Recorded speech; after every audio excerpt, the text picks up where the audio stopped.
Yes, of course. So Dhruv is a PhD student from UC Berkeley, a lot of great work on robot navigation. Oh, sorry, there's feedback here. That's go ahead. So yeah, he's our first speaker of the semester, and I'm really excited to hear his talk. So Dhruv, the floor is yours. All right, awesome. Thank you so much for inviting me. Thanks for organizing, Sasha. And yeah, sorry about last week. But now that we're all here, let's talk about navigation. So in this talk, I'll mostly cover this line of work that we have on learning policies for mobile robot navigation from images, and really focus on this aspect of sharing data across robots. And if you have any questions, you can try to interrupt me, or we should have about 15 minutes at the end for questions if everything goes to plan. Great. So we are at the robot learning seminar, so I can skip the few slides about why robot learning is important. But there's a quick collage of all the very nice different robots that we've seen in the last year or 2 years of robot learning just being really, really good at a lot of different tasks, unleashing new capabilities in the wild deployment, on sidewalks, climbing stairs, following language instructions, and so forth. But you've really kind of hone in on a few different ways in which, on two different ways in which a lot of these works seem to work really well. And without meaning to pick on any of these authors, I'll talk about two of them. So first, there's this large bit of manipulation effort that we're all familiar with from Google, which looks really good. Like you give language instructions, it executes them in the real world. It's super robust. It works all the time in like 100% of the scenes. They report full success. But when you look behind the scenes, the real work to make all of this work was at some point somebody collected a few thousand hours of manipulation, pick and place data, manually labeled it, some self-supervised labeling, and to really get real-world robot learning to work at scale, it required this notion of hundreds of thousands of hours of collecting real-world interaction data. Now it's great because it's trained in the real world, which means you don't have to worry too much about the shift from training to testing. As long as you can collect data in the environments you want to test in, it's all good. But it also requires this training to be done on data that's collected with robots that are in front of you. And robots can be expensive. So this is really a big investment effort that you need to do for a few years before you can go and write a beautiful paper like the ones you're seeing this year. And because this is trained typically on data collected on your own robot, in your own kitchen, or whatever your environment is, it can be fairly difficult to get these policies to generalize to completely different environments that are out of the convex distribution of the training data that you've collected. Another great and fairly different way from this on getting robot learning to work, and in this case, it's for drones doing agile flight in the wild. You start with a simulated world, or you create a simulated world that kind of mimics the properties of the environment you eventually want to test in. In simulation, hopefully you have some privileged information. You get a lot of expert or near expert data that you can hard code in simulation because it's free. And once you have these policies that work really well in simulation, you get them to transfer so they work in real.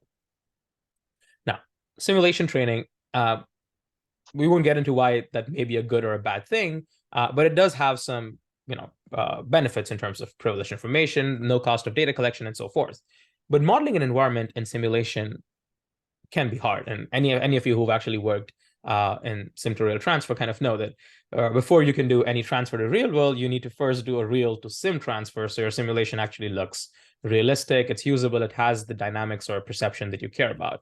And because you can control the parameters of the simulation, it's possible to get a generalization because you can just randomize all the parameters you care about. But typically, this is limited to dynamics, and for perception, it's limited to depth. So a great example, in this paper here, they have near perfect policies in simulation that use depth in sim, and then the hypothesis here is, well, depth kind of looks similar in sim and real, so we can get this to work.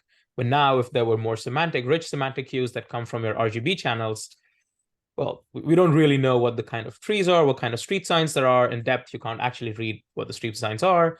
And getting RGB policies to transfer from sim to real it's hard. We've not seen a lot of good results on that front. So we care about robot learning, and maybe we don't think that simulation is going to be the answer. So in this case, for the rest of the talk, I'm going to make that premise that we really want to do robot learning from real data, just because it's that much easier to transfer your policies, and then focus on why this is hard. So is there a chat message? I see. Well, we'll hear about a sim to real pipeline. Yeah, so why is real world robot learning hard? Well, the real world is hard to model. It's hard to simulate unless we're in a simulation, in which case this is very much the intended effect.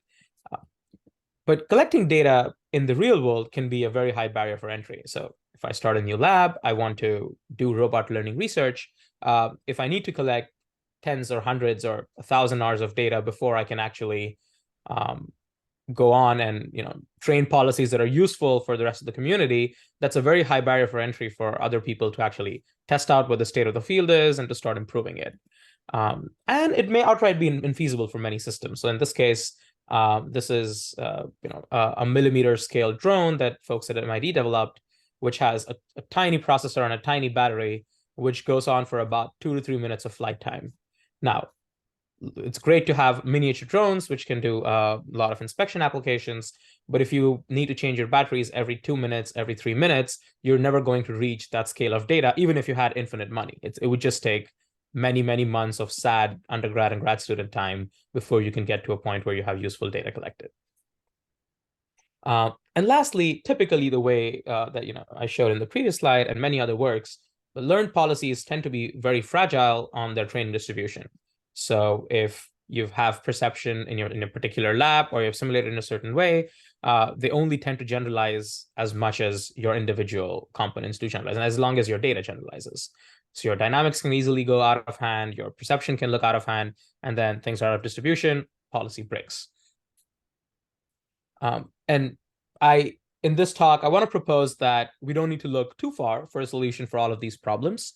And for that, if you want to have a look at how AI used to work in the older days, and I use the term AI fairly broadly here, we would have a segmentation model that would look at an image, predict semantic labels, a classification model that looks at an image and predicts what kind of object is in it, is in the image. You have a captioning model that captions an image, a VQA model that looks at an image, comes up with some sort of a caption, blah, blah, blah, blah, blah. And these used to work great for several years. This was how we did NLP and computer vision problems, because task-specific models were really, really good. But increasingly, the shift lately has been that, well, we take a very large data set. And when we say large, this is probably an order of magnitude larger than any of the data sets you had for the individual tasks. You get them weakly labeled, or you have self-supervised objectives. And we use that to train a very large unsupervised, self-supervised pre-trained model, which the trend now is to call a foundation model. And then we take this model and somehow adapt it for our task of interest, which, let's say in this case, would be identifying bounding boxes for objects around us in a self-driving scenario. So you take a small amount of data set, which is very good at the task that you care about, and then you fine-tune your pre-trained model to adapt it for the task of whatever your task is. And this could be fine-tuning, this could be prompting in some cases, that could be few-shot few-shot prompting as well. And then you get this amazing segmentation model, which works in the real world, but you didn't need to collect these thousands of hours of labeled data sets just for your specific task. And of course, as it's been widely seen in NLP and computer vision communities, well, pre-trained models, pre-trained representations can be used downstream in a very, very versatile way. So to draw some parallels, this is really talk about robotics. And what I'm going to say is, well, this sort of a consolidation needs to happen and probably will happen in the near future for robot learning to work. So how robot learning works now is you have your favorite robot in your lab. You have a Go one, you have a Jackal, you have some drones, you have some outdoor robots, indoor robots, and then you have a separate data set that you've collected over time, either when you're deploying the policies or when you are training new policies, you're collecting more data.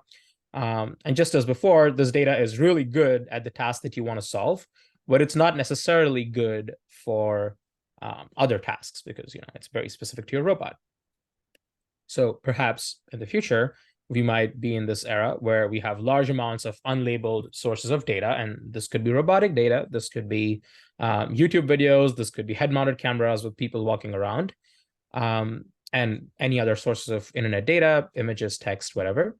And then you would train a large pre-trained robotics model. In this case, we would call that a robot foundation model. And just as before, you have a specific task, like you want to do sidewalk delivery with a new robot, collect a small amount of data, fine-tune the model, adapt the model in the way you need, and then you get a task-specific robot model that you can use. And this is what, in this talk, this is what I mean by a general purpose pre-trained model. How do you get to that pre-trained model which can be adapted? So what would it take to build such a general purpose robot model? And before we go any further, I want to touch upon the phrase, the robot foundation model, the F word. And like many other people, I got quite irked by this phrase, but at some point it became clear that it's here to stay. So I'm going to set ourselves a definition. And toward the end, we can debate if there's a better definition that we should be using. So we'll define a robot foundation model as a model that, once trained, can be used zero shot, can be deployed in completely different settings, which in the case of robotics would mean different sensors, different robots, different environments, and so on. And it can be adapted to a completely different choice, a completely different downstream task, which includes different objectives, different ways of specifying the task, different behaviors that were never seen during training. And hopefully this is a useful pre-trained checkpoint, a starting point to make this work. So the question I want to ask is, well, what would such a general purpose model look like? And how would we train it? And we could call it a foundation model, we would call it a pre-trained backbone, whatever. And hopefully such a model can do for navigation what BERT and GPT do for language, or CLIP does for vision, and provide a starting point that everybody can just download and start using. So the recipe would look something like this. We would take a super large data set, which would be across robots, across environments, across tasks, and capture a lot of different behaviors. And then we train what we can call this general purpose navigation model, which would understand some basic things, like would understand what obstacles are, it would understand what some affordances are. For instance, if it's a hallway, you don't really need to think too much. You just go straight because that's all you can do. And of course, generalize to different kinds of robots, different sensors, different actuators, and so on. And hopefully from there, we can get to a place where we can adapt this model, we can fine tune this model, and get some other tasks which look completely different, which in this case would be driving a car in a video game using a controller with like high-level actions. So broadly speaking, there are 3 sets of challenges that we will talk about. Give me 1 second. Okay. So we'll talk about 3 sets of challenges towards this goal. And really to get to a good answer, you would need good algorithms for training these models. You need to collect and assemble large data sets that actually include a wide range of robots, wide range of environments and tasks. And of course, investigate what kind of architectures and models need to be trained that can really absorb all of this data, but also be flexibly adapted for a wide variety of downstream applications. Remember that the aim is not to get these models to solve every possible task in zero shot, but really to provide a general purpose initialization or a checkpoint that can eventually be used for more flexible tasks. So we'll try to pick an objective that is hopefully shared across almost all data sets you can find, and then go from there. So we'll start with our self-supervised objective, and talk about before talking about algorithms, we have to ask what is it that we actually want to learn? What kind of an objective can we use to learn, some sort of navigational affordances or common sense in this case. So we have these large data sets. We want to do something with these data sets so that they can be adapted to your task of choice, which could be on-road driving, off-road driving, whatever. And very quickly, the tasks in the rest of the talk, the way we'd set it up, the eventual family of tasks we care about is what I'll vaguely clump as visual navigation, which is you have an environment, you can drop a robot in an environment, which could be indoor, it could be outdoor. In this case, it's outdoor. And you have your robot, which in this case is a jackal, but this could be any robot. And the robot has an RGB camera on it, which gives you onboard sensing. And the RGB camera is the only sensor that you want to use. So you can imagine you can have sensors with depth, you can have LiDAR, you can have all sorts of combinations, and every lab will have their own sets of sensors. For now, I am not focusing on using multimodal sensory inputs. And let's just say that a camera is all you have on all the robots. And you want to go from your images to some domain of actions, and your actions are actuated in the world.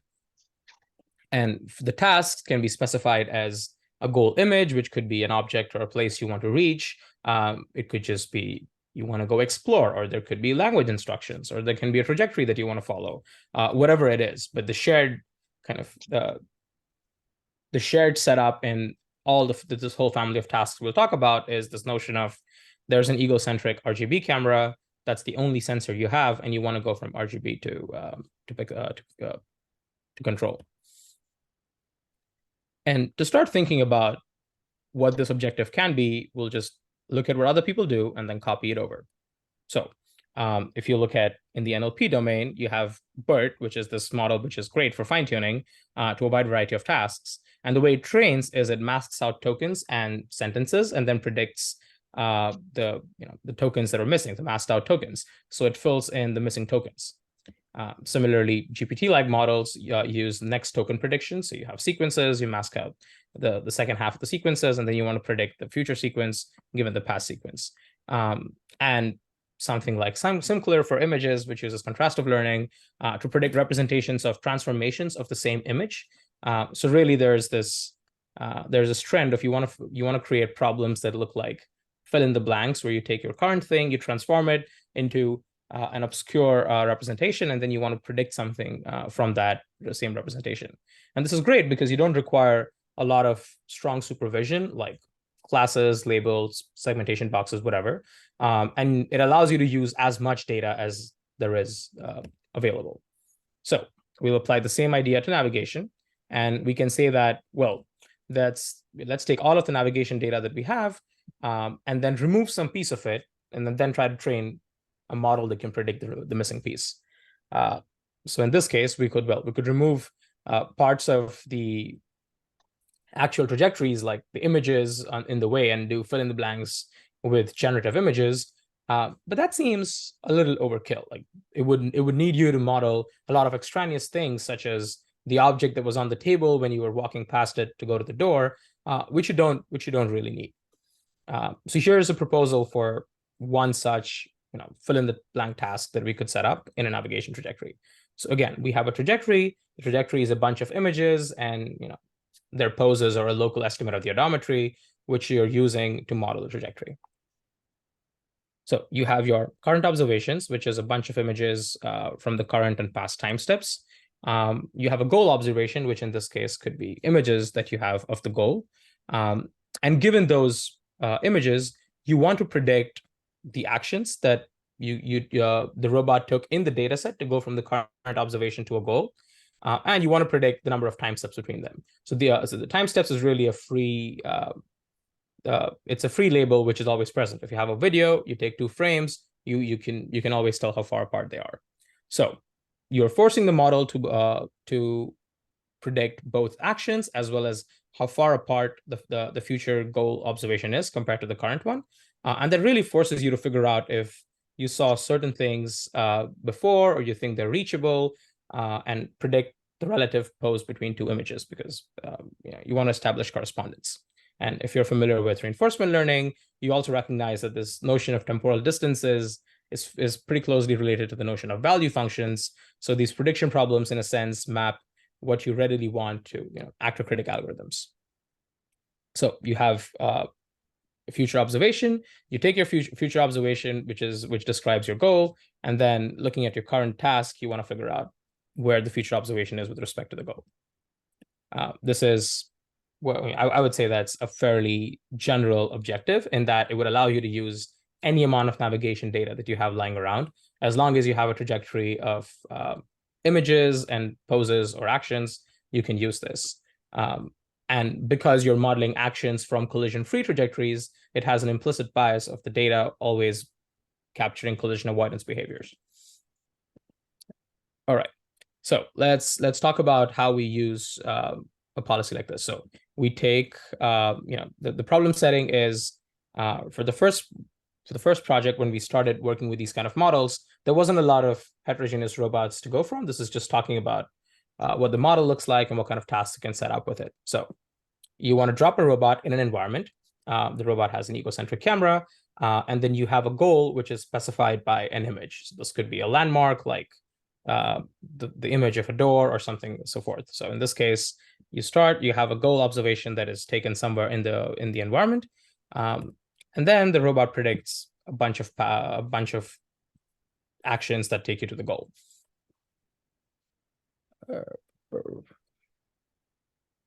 Okay, so the model here is fairly straightforward, kind of exactly what I described in the previous 2 slides ago, which is the robot receives its current observation, it receives a goal observation, which is both images in this case, and the goal observation is only a short distance into the future, and then we can imagine that the robot can roughly see the goal observation from the current observation. So it would be 20, 30, 40 meters when it's outside. If it's inside, it's a little bit closer.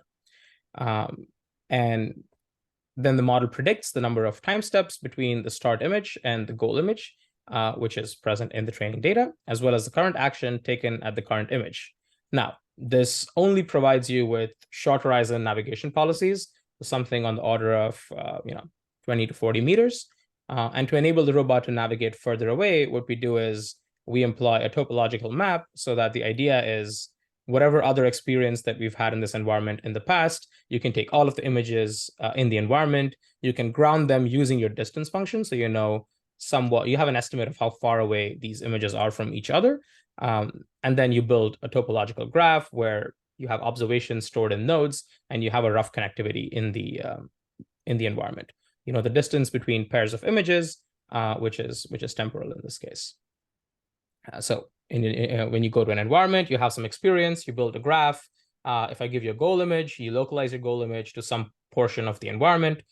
You localize your start image to some portion of the environment, and then you plan a path through the graph. So the policy really needs to be robust enough for short-range control, and it needs to be robust at predicting distances, so you can build a graph that is usable and that actually scales in that environment.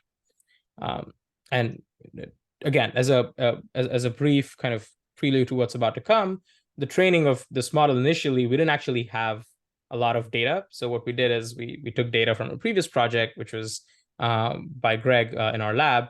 It was about 40 hours of data from a completely different project. It was completely offline, suboptimal data. And back then, we didn't know that we were going to scale this up in terms of the number of robots and so forth.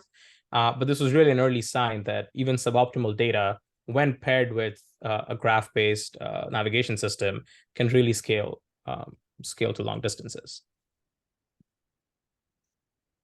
But then everything we talked about so far, this is still talking about a graph that already exists. So you're in a regime where you already know what the organization of the environment is because you've seen that because you've seen it before. If you want to build a graph on the fly, very small modifications, what we can do is we can use some form of autonomous exploration where the robot actually constructs a graph as it goes and employs some heuristics to bias it towards the goal. I won't get into too many details of this work, but this is just to put it in context of how you would extend something for exploring new environments. So here we're going to use, okay, in this project from early last year, we talked about how if you have access to additional information, which in this case could be a Google Maps view of your test environment, you can use those overhead views. So you have some kind of model that will predict distance to the goal conditioned on these overhead views, which can help you with long range planning. And then essentially like A star search, but in the real world. So there's going to be a heuristic model which looks at the overhead map and predicts the current position and the goal position and some sort of intermediate position that you want to go through. And you put that whole thing in a system so that it uses some sort of representation for waypoints. So you could sample waypoints in the future. The robot would pick one which takes it towards the goal and then make progress towards the goal, which would allow you to incrementally build a graph as you start exploring an environment. But then you actually get to go far away because your graph stays consistent as you keep exploring the environment. So here, we place the robot in some environment in Berkeley. As the robot moves, there's a model that is telling it which are good directions to explore. As it goes to new places, you update the graph. So your graph gets incrementally larger. It gets more experience in the environment. And because now it's a graph that you're planning over, you have some benefits of the structure. The video looks choppy. I promise it's not as choppy as it seems on Zoom. In this case, what happened was it backed itself into a corner where there was no way to go. But because this is, it's a graph, it had no frontiers to explore. So it went back, it did some backtracking, and then it found a way outside it. And we showed this in a few different environments, like on hiking trails, on super large exploration environments, and so forth. Anyway, so this was kind of super early on, 1 to 2 years ago, when we were not worrying too much about this notion of getting these models to generalize beyond anything that is my own robot and my own environment. But to really start talking about the premise of this talk, which is how do you get any such policy, which, if you believe me, is capable in the environment it was trained in and in a particular robot that we've been working with, how do you take a policy like that and really make it readily usable in different environments across different robots without having to do your own data collection run? So we've been controlling so far. We have had a single robot, which was the Jackal, in outdoor environments. But what if you want the same policy or capable enough policies that can now control different kinds of robots, like your Go One, or you have a drone, you have some off-road robots, some indoor robots, and you want them to solve tasks that are good? Well, what we can do is we can pool all sorts of data sources from the web or all of these different robots. And that is what we did. We went and we reached out to a few researchers who we knew had worked on robot learning and had data sets that they were willing to share with us. And we just pooled them all together to make this, one kind of heterogeneous data set with 8 different robots. And what we'll do is we'll take the same policy as before. We'll try to modify it in a few ways. And then we'll try to train the same low-level visual policy on data from different robots. In this case, this is 8 different robots from different universities, different labs, and so on. So we assembled this data set, bunch of very different robots, ranging all the way from like off-road driving to indoor driving using a Roomba. It's almost 2 orders of magnitude of scale that's really different between them. And we still want to train a single model that can do this. Now, it is weird to expect generalization between robots that are just so far apart in their capabilities. So what we made a few changes to the model in this case. So on the bottom left, the model looks about the same as what we had in the past, but we made a few changes. So in this case, we have what we're calling an embodiment context. So you condition the policy on a sequence of past observations which are temporally consistent. So the robot is not provided just with a current observation, but almost a little history, a video of past observations that it can use to figure out what kind of robot we're controlling. So conditioning on that history would tell the robot, or could tell the robot, what the capabilities of the robot are, how fast it can go, what kind of turns it can make, and so forth. And secondly, because all of these robots have different action spaces, we just projected everything down to a fairly simple action space, which is the delta position control. So your action predictions are delta pose trajectories, and then you assume that every robot has its own conversion that goes from delta pose to actions. So we in all of our testing, we tried a lot of more complicated ways to make this to work. But the simplest thing that works really, really well is just using a temporal context. So the robot knows what embodiment it's in. The model knows what embodiment it's in, and the shared action space. And so there's some pretty nice effects you can get once you're able to train a model that's shared across all of these different kind of robots. Now, they're not fully satisfactory, but the obvious finding was that you can train a single model on all of these different robots. So because you're dealing with fairly large models, well, this was like, I want to say a 10 million parameter model, which is not super large by deep learning standards, but certainly by robotic standards. It's a validation that if you have a large enough model, you can learn multiple different robot behaviors in parallel. So as an ode to the capacity of neural networks, it's great. But what we also started seeing is it actually does start to provide the benefits that I alluded to at the start in terms of robustness and generalization. And I'll try to talk about a few of these capabilities that we saw, which we didn't explicitly train for, as you saw. The objective is fairly simple. But here's an example where training in different environments and different robots, we see that the model actually becomes more robust and can generalize to settings where if you just train on a single robot, you would not see this. So here I took the robot, which is the jackal from the previous videos, and we put a stick in the tire to stimulate kind of some sort of tire damage. So the simulated tire in this case, if the robot starts moving with a stick in its wheel, you would see that if you just give it actions that correspond to going straight, because of this weird tire damage, the robot is actually going to go off course. So you need your policy to do some sort of closed loop corrections. And if we use the GNM policy, we actually see this, that even though there is a bit of tire damage, because the policy is still able to kind of closed loop correct because of this embodiment context, the video that it was conditioned on, it has seen in the past that the actions are not really correlating to the past observations, and so I should do something better. And really, this is mostly because it's not sensitive to the driving dynamics of a single robot. It has seen enough robots to know that it doesn't really matter what the specific dynamics are, as long as I can do corrective feedback. We also see similar robustness on the perception side, where perturbing camera viewpoints. So here you have a locobot with a small camera, like a USB camera on it. And then we simulate kind of 3 different heights of the camera using these Lego blocks. So this would be the equivalent of something that's happened to me in the past, where I had a robot with a camera, collected along a very large data set, and then the mount broke.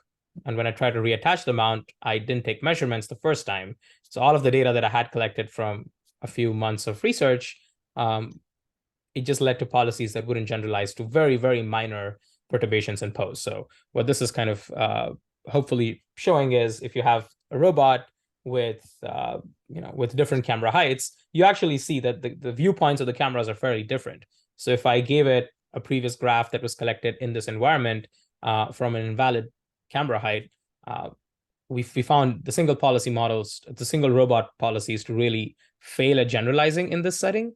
But when we set a task up with this policy, this is again a single policy given the same goal, which is this stuffed toy at the end. And then despite the 3 different poses of cameras and different variations, it continues to work. Do you mind if I ask a question, Dhruv? Yes. I mean, I don't mind, sorry. Yeah, no problem. The results are great. I guess I'm a bit surprised in some ways you only need so much data.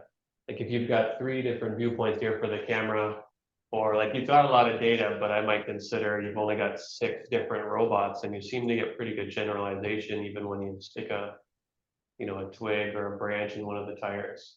So I guess if you've got some comments on like how much data do you think is needed for these models to start working well? In terms of, is it just sheer size, or is it the number of robots that matter, or the number of viewpoints that matter?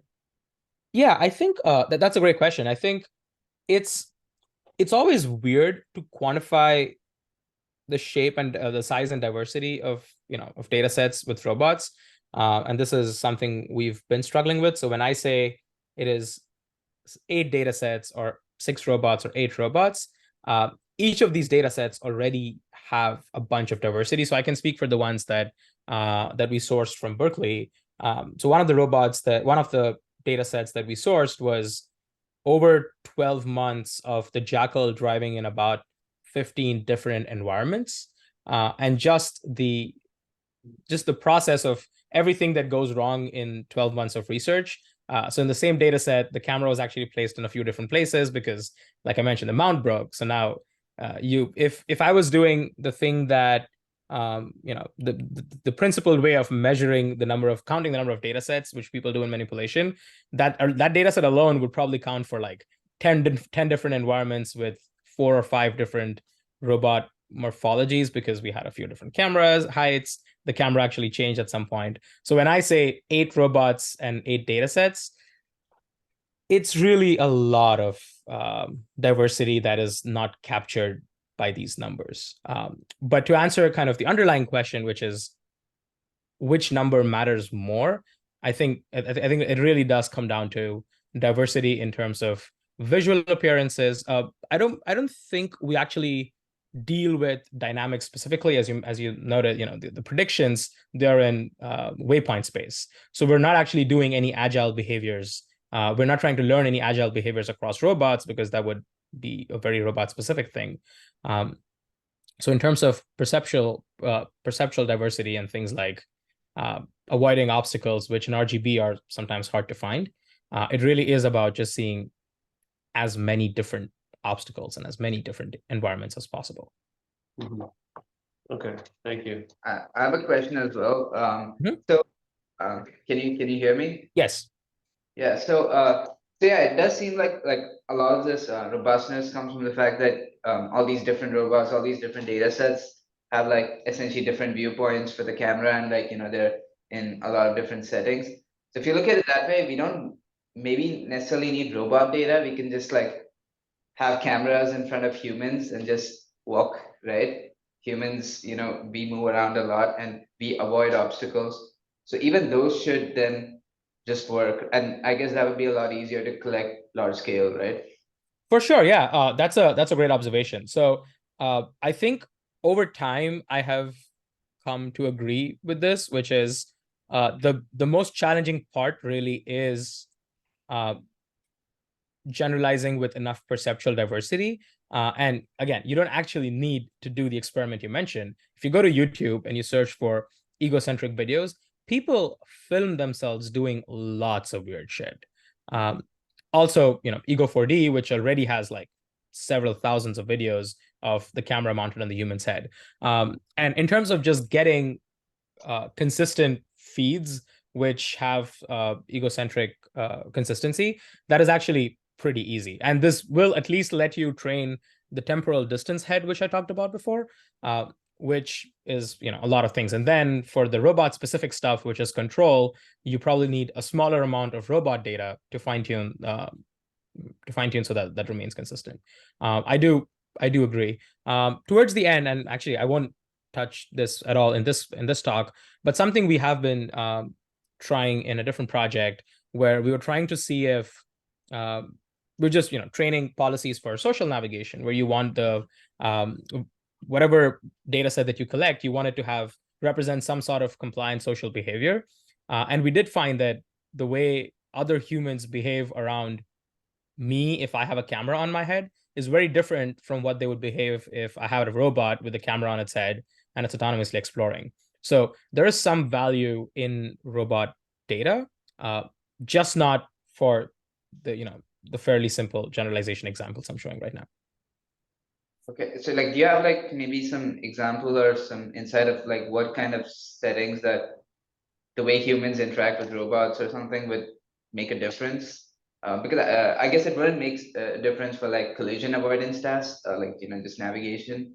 So like I guess Yeah. where do you So a great example for that can be, let's say, you're a robot, you're going down the hallway, there's a human coming across you from the other side, right? Right now, if I was coming across you at the hallway, you would probably just, pick a side, trust me to pick a side and go. If the other entity was a robot, depending on whether you're a grad student in a robotics building or a random person on the street, you would actually have very different behavior in terms of would you give way? Would you just wait so it passes, or you want to take a photo of it? Or if you actually trust that the robot system is not going to hit you, then you may actually pick a side and then let it pick the other side. And there's actually a lot of studies in HRI that show that humans behave differently to humans in the environment compared to robots in the environment. And we did find that quantifiably in some ongoing work. I'm happy to forward that as well offline. Okay, thank you. Right, great. Yeah, so just to kind of finish the thought of perceptual, different heights, we kind of thought, well, what if you could just extend this to taking a drone? So now this is the DJI Tello, which is a cheap $100 drone with a very bad camera on it. But we take this camera and we set up the same task. So you now have a drone, which it's shaky. So automatically it actually has a lot of vibration in its altitude because it's not a great drone. And you're forced to, if for this policy to work, you actually need the generalization to work. And in this case, the training data had no drones in it, but then zero shot, you see the same policy actually controlling a drone. And in this case, this is a Go 1 with a camera on it. We just use the default onboard controller for tracking waypoints, which is really bad. And that is why the robot is moving that slowly. But in terms of things like going around corners and avoiding obstacles, you get these capabilities zero shot rather than having to go learn your own visual navigation, visual locomotion policy, and so forth. Great. So this was a note on how you can get generalization just by collecting a bunch of data sets. And for simple enough tasks, this actually works fairly well. But then, the model that we've played with so far, it's still somewhat small. It'll continue being small just because it's hard to find enough data to fill them up. But then in the kind of large scale models we've been seeing in the last few years, we've been exploring transformer-based architectures that enable even more generalization and other ways to kind of specify the task and flexibly adapt.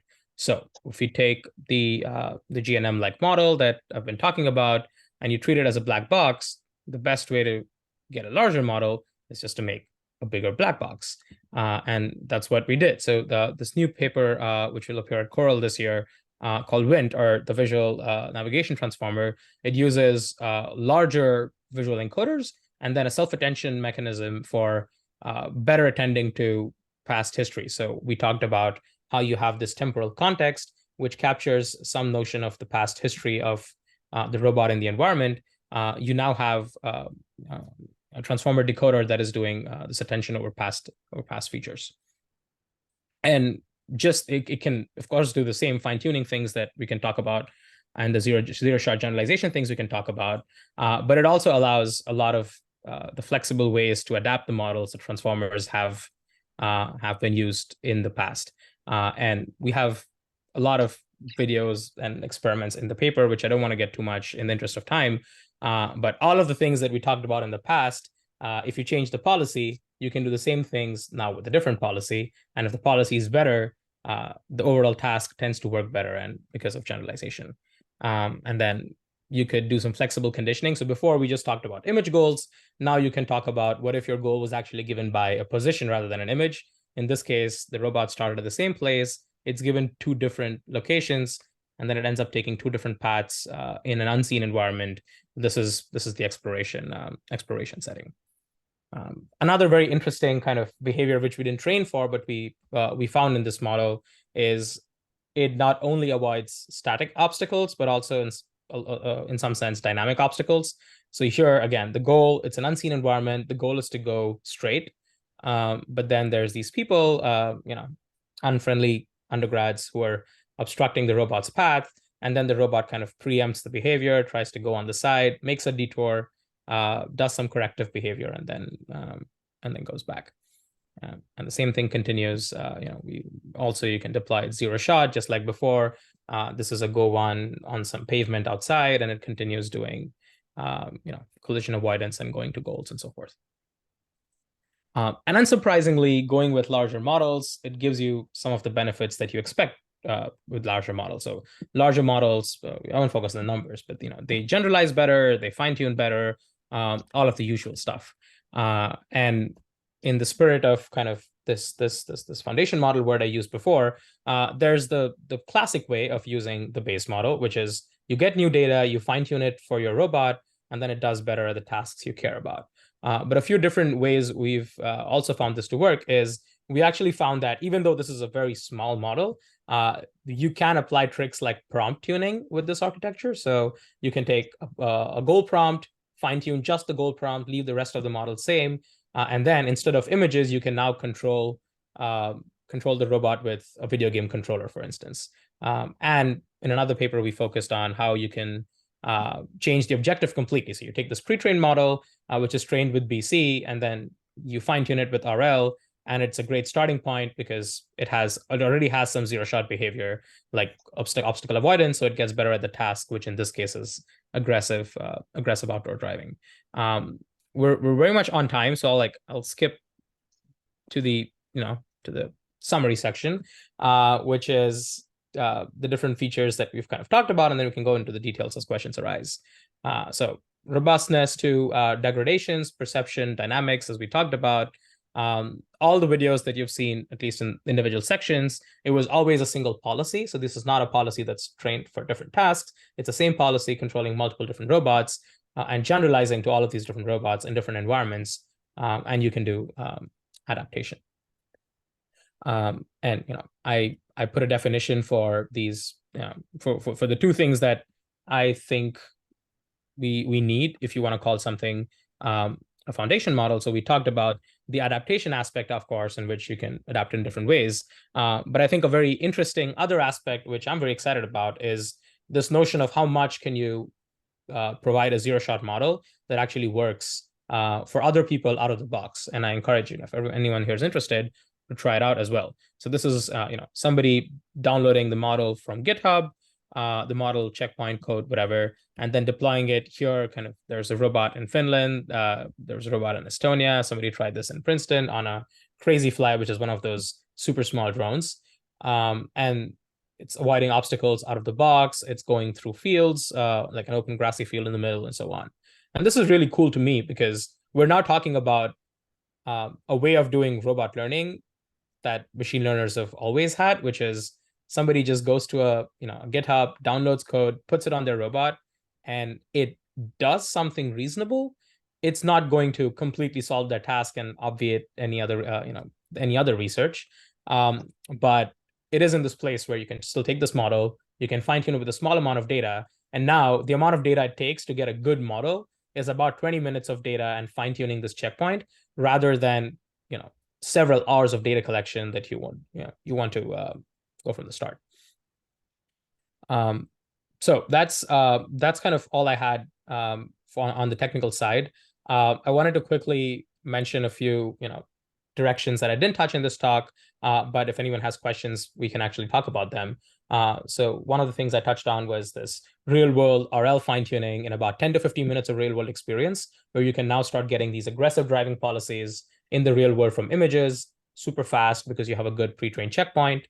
You can interface these models with language interfaces. So this is, we've had a couple of papers now trying to understand how you can use language model reasoning capabilities to bootstrap planning in new environments.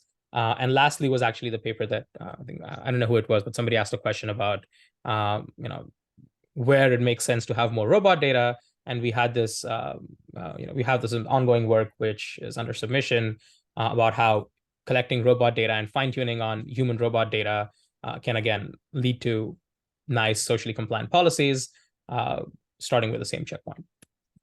Anyway, so I'll stop here. We have time for questions. Yeah, thank you. Thank you. Thank you.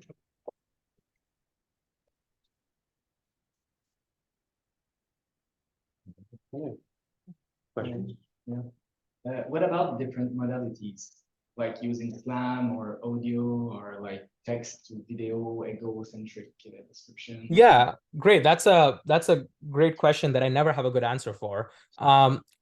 It's very tricky because to get this model, I mean, I've been trying to get that to work, and you know the principled way to get it to work would look something like this. So the way people do language and image alignment would be the way I would think about multiple modalities. So if you have RGB, if you have LiDAR, audio, heat cameras, whatever the different modalities are, what an objective could be, you take all of these different modalities, you have different encoders for all of them, and then you try to learn a shared token space, which can, you know, which projects from each of these, and they can be, and your downstream model is conditioned on those tokens.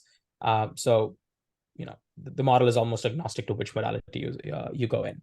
A big reason why we switched to this transformer-like architecture was actually so we can start playing with different modalities. So one of the slides that I skipped today was not different input modalities, but I was going to talk about different goal modalities, where rather than just having an image as a goal, which is a token in your transformer, you can have different types of goals. So you could have a language goal, you could have a GPS goal, which is projected in the same token space. And if you can figure out a way to train these different encoders so that they have a shared or aligned token space, then a transformer is a great way to, you know, use these different modalities. I have not gotten a good answer on making input modalities work. I've been struggling with it. I was working on something for ICRA that did not pan out. So I don't have an answer that works, but if you have other ideas, I would very welcome them.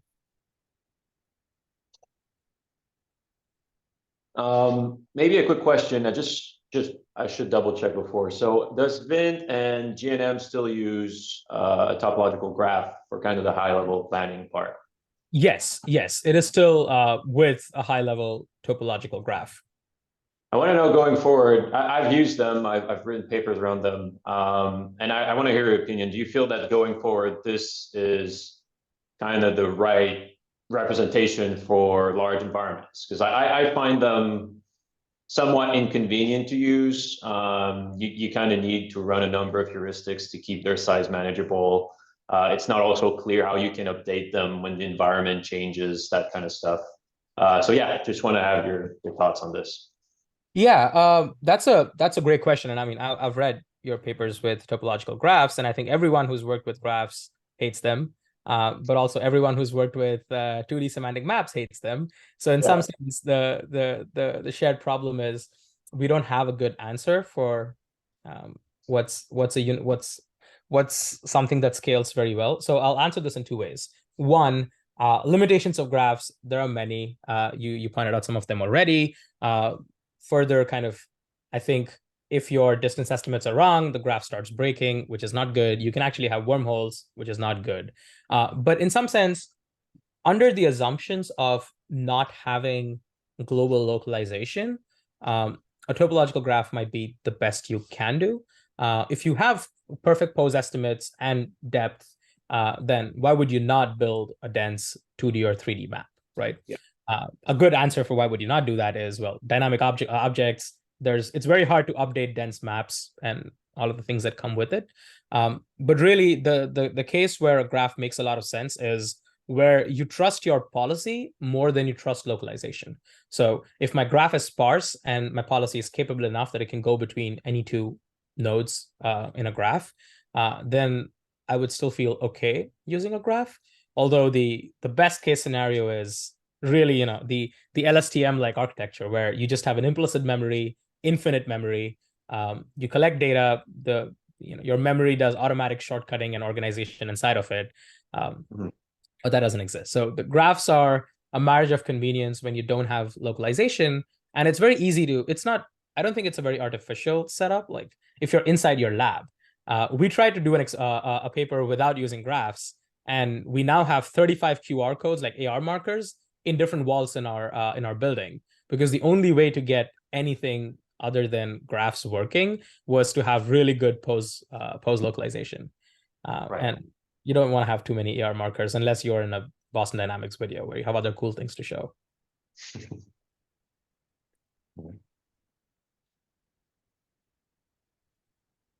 Okay. Maybe another quick one, if you don't Yeah. mind. So regarding foundation models, I kind of see like two trends, right? There's this trend where we try to build specific foundation models for robotics, as you've been doing with Vin. But there are other papers that just use existing foundation models for vision and language, Yeah. and just do a lot of stuff with this. We did this in our lab with concept fusion and concept graphs. Yeah. So yeah, again, I mean, it's slightly related to the previous question, but do you feel that just like the robot foundation models will necessarily kind of beat the other approaches that just try to build a good map with existing foundation models for perception? Because I feel that there are some papers that show great results where they just use like SAM and CLIP, and they build like a nice dense semantic map, and just once you have the map, navigation is pretty straightforward, right? So what are the kind of specific advantages of having a behavior foundation model? Sorry. Yeah, I actually really like that word. It's a behavior model versus kind of a more semantic model. So again, like concept fusion, great work, but it's a very different set of assumptions and a different set of tasks, right? So for concept fusion, you're talking about how do you make a spatial representation be so rich in semantics that you can query it very flexibly. So the flexibility you care about there is querying a map with a lot of information, and then the control is non-existent, right? You have a 3D map. You're just planning a path through it. You don't have to learn control for that. And I'm not a big fan of learning everything. So there's many settings where it doesn't make sense to learn some things. In this case, if you do have a super nice Velodyne puck and you have rich sensors that make a map for you, you don't need a learned controller. You just don't need that.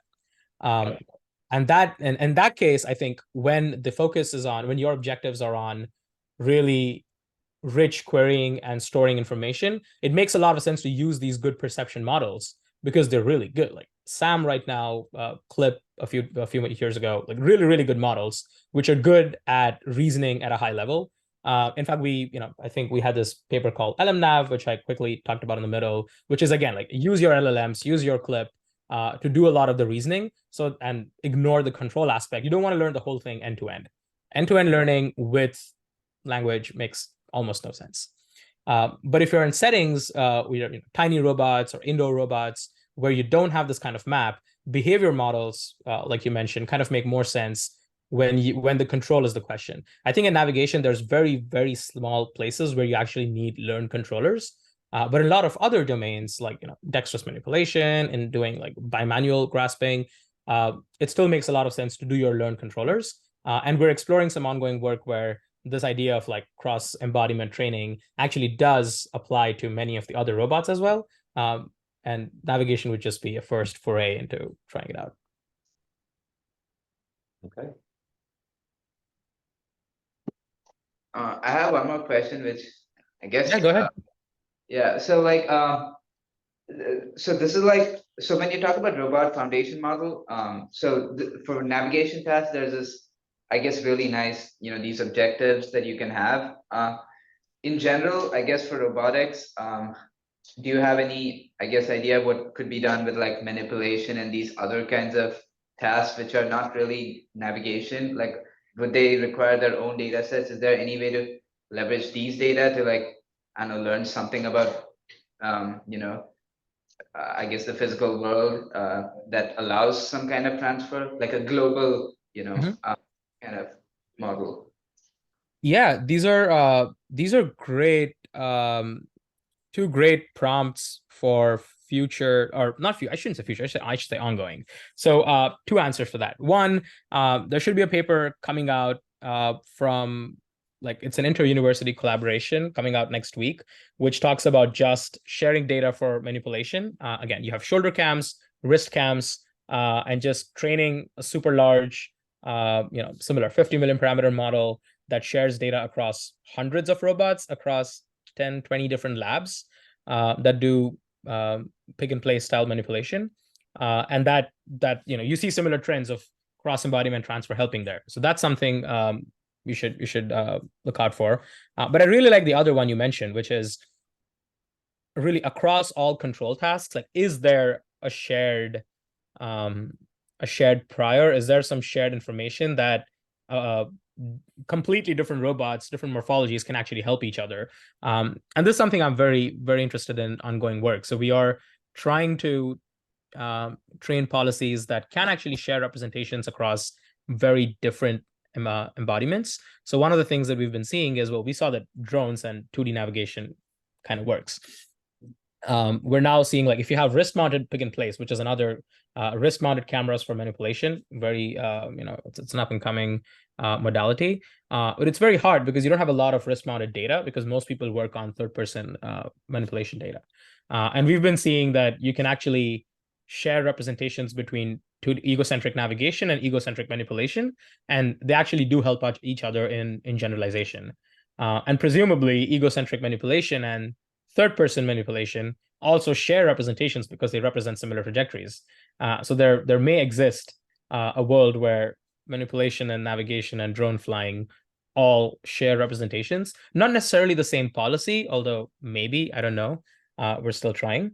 But it does make a lot of sense that control and the predictive objectives for control, which is given past frames and your future frame, you want to predict some sort of spatial organization between them. That seems like a shared objective across a lot of control tasks, and we might see that work, or it might not work, but I will have an update for you in 5 months. Okay, looking forward to it. Cool. Okay. All right, yeah. Thank you very much, Dhruv. Awesome. Thanks, Len. Thanks, Sasha, and thanks for hosting me. Good luck for iClear, whoever's crunching. Yeah. Thank you. Take care. Good seeing you. All right. Bye, everyone. Yeah.